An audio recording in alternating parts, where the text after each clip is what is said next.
konsentrasi fokus dengan bacaan tersebut, mentadaburinya, semoga kalian mendapatkan kasih sayang Allah Subhanahu wa taala.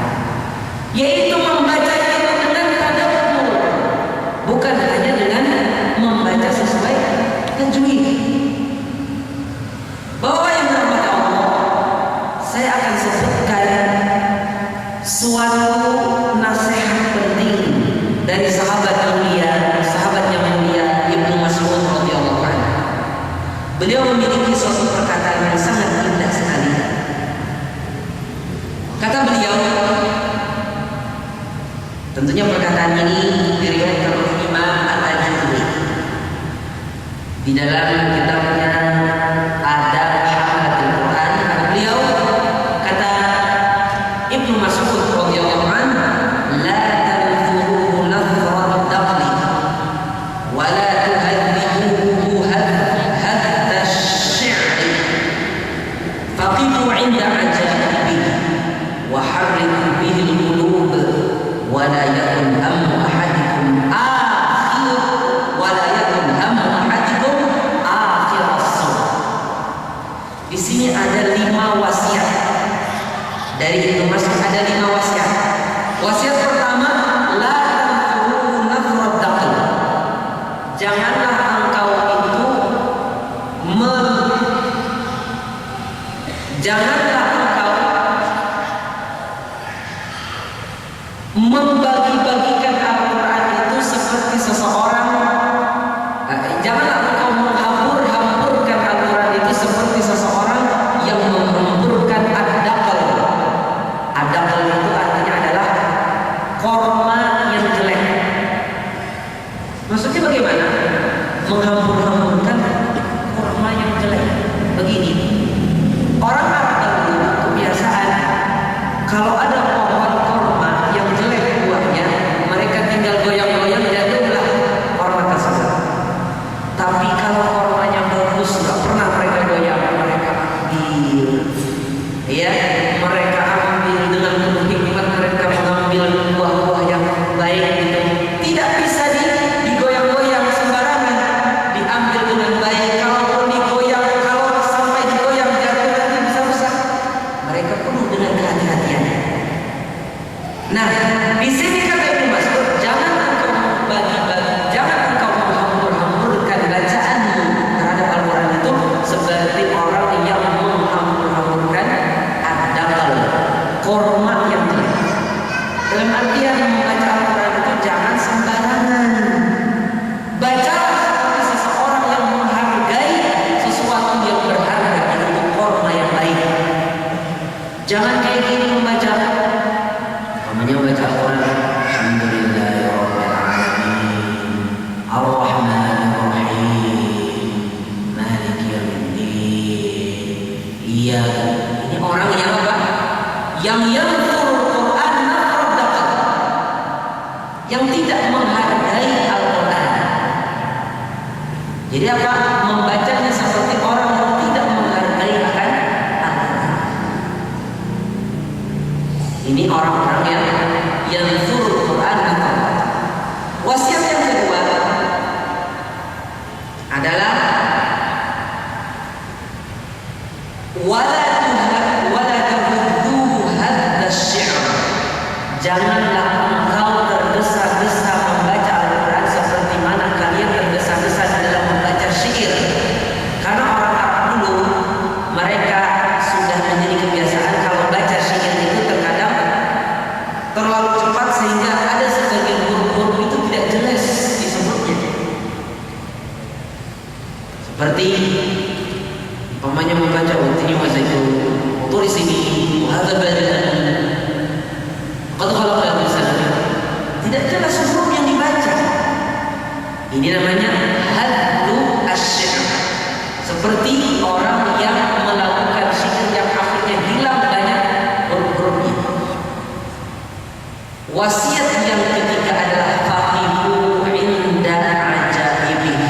Qifu 'inda ajaibi. Ambillah ibrah atau pelajaran, renungilah keajaiban-keajaiban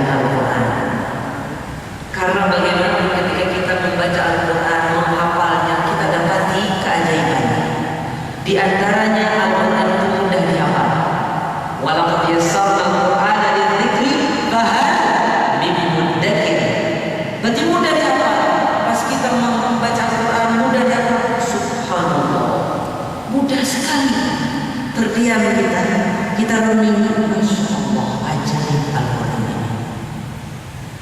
Pas kita punya masalah, depresi, baca Al-Quran, tenang.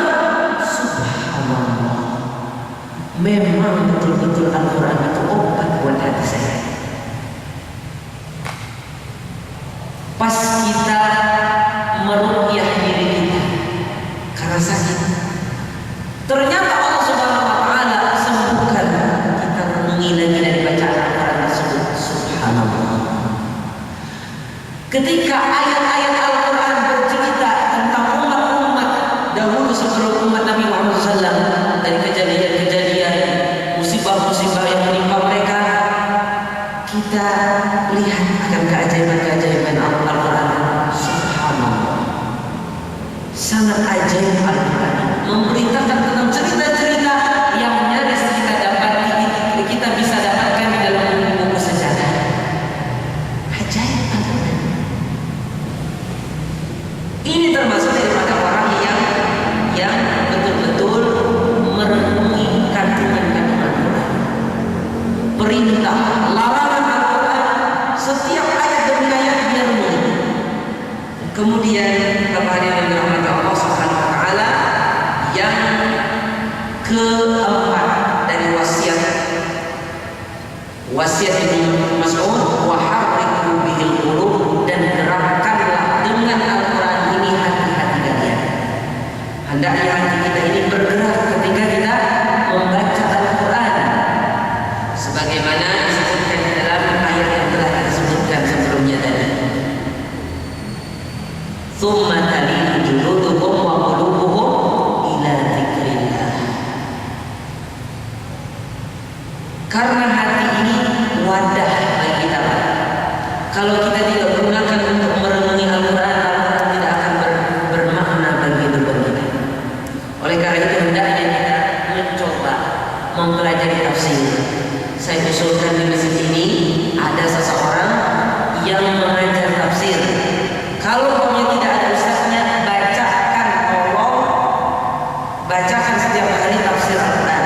Seperti contohnya ada tafsir Ibnu Katsir, atau ya tafsir Tahdzib, ringkasan daripada tafsir Ibnu Katsir yang sudah diterjemahkan ke bahasa Indonesia, dibaca setiap hari. Kita punya giliran setiap subuh umpamanya, sehingga kita memahami apa yang dibaca oleh imam, apa yang kita baca sendiri daripada ayat-ayat Al-Quran. Akhirnya kita bisa mentadabburi ayat-ayat Al-Quran. Harriku, kalau hati sudah tidak mau, sudah tidak bisa merenungi Al-Quran, maka hati ini akan keras. Walaupun sering membaca Al-Quran setiap hari, walaupun setiap hari membaca Al-Quran. Oleh karena itu, membaca Al-Quran itu tidak penting kuantitasnya, yang penting kualitasnya. Tidak penting, ya, tidak penting banyaknya. Saya hari ini bisa khatam 1 juz, tapi membacanya seperti membaca harfnya syair, membaca tergesa-gesa, tidak ada faedahnya. Yang satu membaca 1 halaman tapi merenungi maknanya, ini jauh bermanfaat bagi dirinya. Oleh karena membaca Al-Quran, yang pentingnya apa? Kuantitas dan kualitasnya, bukan kuantitas banyaknya yang kita baca. Saya berapa lembar sampai berjus-jus, ini penting. Yang penting itu adalah bagaimana kita merenungi daripada ayat-ayat tersebut. Kemudian hati ini adalah salah satu bagian dari tubuh kita, segumpal darah yang kata Nabi SAW, apabila dia baik akan baik pula jasmani kita, apabila dia rusak akan rusak jasmani kita, ialah hati. Kemudian wasiat yang kelima dari Ibnu Mas'ud adalah wala yakun hammu ahadikum akhir surah. Janganlah menjadi motivasi atau janganlah menjadi motivator bagi kalian dalam membaca Al-Quran itu sampai mana saya membacanya. Yang penting saya